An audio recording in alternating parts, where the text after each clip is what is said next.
네, 여러분 안녕하세요. 축진막입니다. 이제 유럽 축구의 대부분의 시즌들이 막바지를 향해서 달려가고 있고요. 각 팀들은 다음 시즌의 청사진에 대해서 조금 더 깊게 생각해 볼 시기가 되고 있습니다. 그중에서 오늘은 여름에 핫해질 스트라이커들을 알아보는 시간을 가질 텐데요. 스트라이커 자체가 상당히 물가가 비싸졌습니다. 그만큼 제대로 된 스트라이커에 대한 수요가 높아지고 있다는 거겠죠. 저는 5명 정도로 추려봤고요. 그 선수들을 위주로 알아보는 시간을 갖도록 하겠습니다. 일단 첫 번째로 핫해질 것 같은 선수, 바로 빅토르 요케레스입니다. 1998년생 26살이고요. 스웨덴 국적의 선수입니다. 지금은 포르투갈 리그의 스포르팅이라는 팀에서 뛰고 있고요. 189cm의 아주 건장한 체형을 가지고 있습니다. 실제 경기하는 영상을 보시면 완전히 통몸이라는 걸 느끼실 수 있을 거예요. 약간 덤프트럭 같은 몸을 가졌다고 볼 수 있고요. 계약 만료 시기는 2028년 여름입니다. 요케레스는 24-25 시즌 40경기 41골 15시, 정말 엄청난 스탯을 보여주고 있고요. 한 경기당 한 골이 넘는 폭발적인 득점력을 보여주고 있습니다. 요케레스는 일단 제가 가장 처음 느낀 게 슈팅까지 가는 과정에 힘이 매우 좋다고 판단을 했는데요. 축구 선수가 드리블하면서 20m, 30m 가더라도 그 가는 과정에서 힘을 너무 많이 소비를 해서 마지막 슈팅 때는 힘이 실리지 않는 그런 경우들을 많이 보셨을 거예요. 그런데 요케레스는 마지막까지도 힘을 유지할 수 있는 그런 강력함을 가지고 있습니다. 그리고 기본적으로 가지고 있는 파워가 너무 뛰어나서 미쳐버린 슈팅력을 보유하고 있어요. 빠따라고 하죠. 이 슈팅이 들어가든 안 들어가든 그 공에 맞는 힘이 엄청나게 강력합니다. 그런데 요케레스 통계에서 조금 놀라운 부분은 요케레스가 리그 30골을 넣었는데 그 중에 헤더가 한 골도 없었다는 거예요. 키도 꽤 큰 편이고 덩치도 있어서 약간 타겟터처럼 플레이하지 않을까? 라고 생각을 하는데 제가 봤을 때는 약간 홀란드 같은 느낌이 좀 있었습니다. 덩치 크지만 오히려 빠르고 발로 마무리하는 비율들이 더 많고요. 특히나 이 요케레스의 진가는 역습 상황, 속공에서 많이 나온다고 생각합니다. 측면 쪽으로 공을 가져가서 안으로 들어오면서 슈팅하는 빈도도 꽤 많고요. 이 슈팅까지 가는 마무리 과정이 되게 깔끔하다고 볼 수 있겠습니다. 이 요케레스 이적설과 관련해서는 요케레스 개인적으로는 지금이 아니면 나가기 힘든 시기라고 판단을 할 수 있는 시기 같아요. 그리고 요케레스 계약이 1억 유로 정도의 계약 해지 조항이 있는 것으로 알려져 있어요. 그런데 스포르팅이 그것보다는 낮은 금액으로 거래할 징후도 있었다고 합니다. 거의 7천만 유로 정도까지 이야기가 나와서 요케레스가 다른 리그로 향하는 게 꽤나 현실성이 있어졌습니다. 또 요케레스는 잉글랜드 코번트리라는 팀에서 경험을 많이 쌓았고요. 챔피언십 팀이긴 하지만 잉글랜드 무대 경험이 있습니다. 그래서 이 요케레스가 여름에 어느 팀으로 이동할지가 엄청 화제가 될 것 같습니다. 두 번째는 알렉산더 이삭입니다. 이삭은 1999년생 25살의 스웨덴 국적의 선수입니다. 뉴캐슬에서 뛰고 있고 키 192, 계약 만료는 2028년 여름입니다. 이삭은 이번 시즌 34경기에서 24개의 골과 5개의 도움을 만들었고요. 사실상 육각형 공격수라고 봐도 전혀 무리가 없습니다. 일단 역습에서 필요한 것들을 많이 가지고 있습니다. 볼 운반 능력이라든지 소수의 수비진이랑 맞대결했을 때 한두 명 정도는 제칠 수 있는 능력, 그리고 골 결정력, 또 가짜 구번이 할 수 있는 그런 움직임들도 해줄 수 있는 선수입니다. 연계 괜찮고요. 관을 찾아 들어가는 능력 역시 좋습니다. 또 경합 능력이 좋은데요. 이게 막 트럭으로 박살을 내는 느낌이 아니라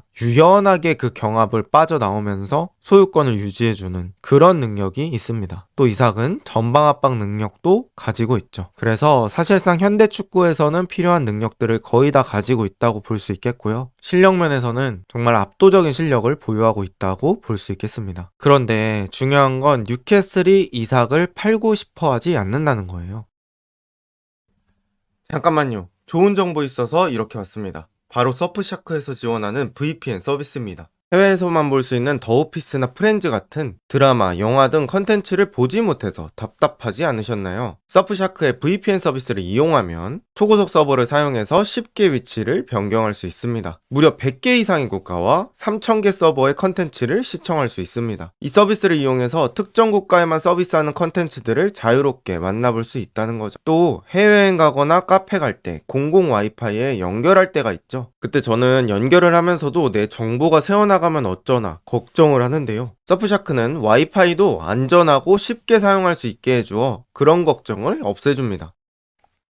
한 달에 커피 한 잔 값으로 이 모든 혜택을 누리실 수 있고 한 계정으로 가족과 친구들과 무제한으로 사용이 가능합니다. 설명란 고정 댓글에 링크를 클릭하셔도 되고 surfshark.com/eatsucker로 들어가셔서 4개월 추가 이용 혜택까지 받아보실 수 있습니다. 게다가 30일 이내는 환불도 보장되니 부담 없이 사용해보세요. 그렇게 됐을 때는 뉴캐슬이 이삭에 대해서 가격을 엄청 높게 부를 수도 있고 다른 팀으로 떠날 확률이 줄어들겠죠. 그럼에도 불구하고 이삭이 워낙 매력적인 선수이기 때문에 다른 팀과 이적설이 계속 나고 있고요. 뉴캐슬이 챔피언스 리그를 가는지가 중요할 것 같습니다. 그리고 이삭이 부상이 그렇게 적은 편은 아니에요. 그래서 이 이삭을 적절한 시간대에 빼주고 매경기 사용하지 않을 로테이션 능력이 필요하다고 생각합니다. 감독의 관리하에 사용된다면 엄청나게 좋은 선수라고 볼 수 있고요. 이삭 역시 다음 시즌이 기대가 되는 선수입니다. 세 번째 선수는 리버풀의 다르윈 누네스입니다. 1999년생 25살이고요. 우루과이 국적의 키 187, 2028년 여름에 계약이 만료되는 선수입니다. 누네스는 이번 시즌 41경기 7골과 5개의 도움을 기록하고 있고요. 빠른 스피드 그리고 압박 능력을 가지고 있습니다. 또 성실한 오프더볼 움직임이라는 장점을 가지고 있죠. 누네스는 일단 시장에 나오는 상황이 엄청 잘해서 누네스가 시장으로 나온다 라고 얘기하기는 좀 어려울 것 같습니다. 일단 리버풀 입장에서는 리빌딩이 필요한 상황이고 스트라이커 조타와 누네스 중에서는 누네스가 조금 더 팔기 좋은 자원이라 시장에 나올 가능성이 있습니다. 조타보다는 누네스가 더 어리고 또 벤피카에서의 고점을 기억한다면 내가 한번 써볼게 하는 감독들이 꽤 있을 것 같습니다. 일단 아르네 슬롯 체제에서는 루이스 디아스를 제로톱으로 사용할 때도 있고 또 선발 명단에서는 조타에게 밀리는 일도 있어서 완전히 주전으로 살아남기에는 어렵지 않을까 싶고요. 다음 시즌에는 누네즈가 어떤 유니폼을 입고 있을지 기대가 됩니다. 그 다음은 벤자민 셰스코입니다. 나이 2003년생 21살이고요. 슬로베니아 국적의 라이프치히에 소속되어 있는 공격수입니다. 키는 195로 아주 장신의 스트라이커라고 볼 수 있겠고 2028년 여름에 계약이 만료됩니다. 세시코는 24-25 시즌 39경기에서 19골과 6개의 도움을 기록하고 있습니다. 일단 엄청나게 빠른 스피드를 보유했고요. 강력한 오른발 슈팅을 보유하고 있습니다. 그리고 드리블할 때 보면 팬텀 드리블이라고 하죠. 왼발, 오른발로 공을 옮겨 놓으면서 상대가 발 뻗을 때 그걸 이용해서 드리블하는 능력이 좋고요. 제가 지금 말씀드리는 선수들보다는 동작 자체가 조금 뻣뻣한 느낌이 있긴 한데 말 그대로 스트라이크, 그런 타격 같은 능력에서는 강력한 파워를 지니고 있는 선수라 뾰족한 장점이 있다고 볼 수 있겠습니다. 그리고 나이도 어리기 때문에 충분히 성장 가능성이 있고요. 마지막 선수는 리암 델람입니다. 나이는 2003년생 22살, 잉글랜드 국적 입스위치 타운에 있습니다. 키 186, 계약 만료는 2029년 여름입니다. 델랍은 24-25 시즌에 33경기, 12골, 2개의 도움을 기록했습니다. 쉽게 말해서 1대 다수 싸움에 능하다고 볼 수 있겠는데요. 입스위치 타운은 하위권 팀이기 때문에 일단 델랍한테 던져놓고 너 좀 싸워라 하는 경우들이 꽤 있어요. 그래서 델랍이 여러 명과 싸우면서 거기서 파울을 얻어내면서 소유권을 얻어주고 그 공으로 인해서 다른 선수들이 올라올 수 있는 시간과 타이밍을 벌어주는 선수입니다. 또 강력한 슈팅력까지 보유하고 있어서 스트라이커에게 필요한 능력을 갖췄다고 볼 수 있겠고요. 뛰어난 경합 능력, 약간 럭비 선수 같은 피지컬을 보유하고 있거든요. 그래서 힘으로도 잘 밀리지 않는 그런 선수입니다. 첼시 쪽과 링크가 있었던 것으로 알려져 있고요. 해지 조항이 4천만 파운드 정도로 알려져 있습니다. 그리고 국적이 잉글랜드이기 때문에 홈그로운이라는 규정에도 꽤 적합한 선수로 예상이 됩니다. 그리고 나이도 어려서 델랍은 이번 여름에 수요가 꽤 있을 것 같고요. 또 프리미어리그 무대를 1년 동안 경험해봤다는 것도 프리미어리그 클럽에게는 아주 큰 메리트가 될 수 있습니다. 그 외에도 또 다른 스트라이커들이 있는데요. 빅터 오시멘이라든지 두샨 블라우비치, 마테우스 쿠냐, 에키티케 이런 선수들 역시 여름에 이적 시장에서 링크가 날 가능성이 높은 선수들입니다. 과연 이번 여름 이적 시장에 이런 정상급 스트라이커들은 어느 팀으로 향하게 될까요? 오늘 영상은 여기까지입니다. 좋은 하루 보내세요.